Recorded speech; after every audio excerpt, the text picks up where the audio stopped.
It's my privilege this morning to introduce Liz Villarreal. She's a campaigner this year on the campaign, and she would also like to share how the Y has made a difference in her life and that of her children. Liz.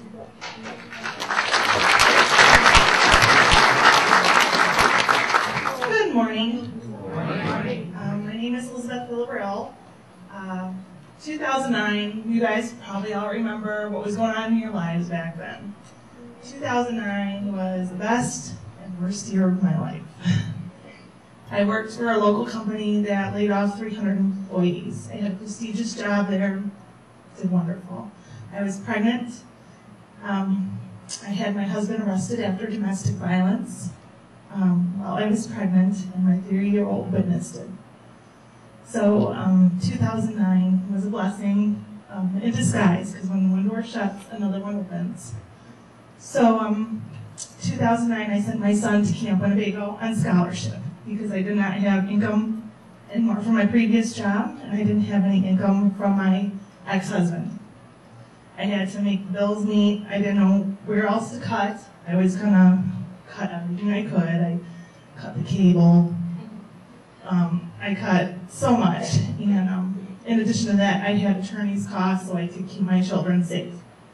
So after my son had witnessed everything, he went to Camp Winnebago, and I saw a whole change in him. And then I was admitted into Rockford Memorial Hospital on bed rest because my daughter was born 2 months early. So, you know, you sit back and you think, this isn't me. This isn't my life. Who does this? And after I had her, I started coming to the Y almost every day religiously. Actually, I see a lot of familiar faces. And I lost 30 pounds. I still have a journey to go. But now instead of 1 blood pressure medication, or 3 blood pressure medications, I'm on 1, which is really good for me. So I really like to thank the Y on behalf of my children. They know my kids every time they walk in. My parents, I got my mom to join.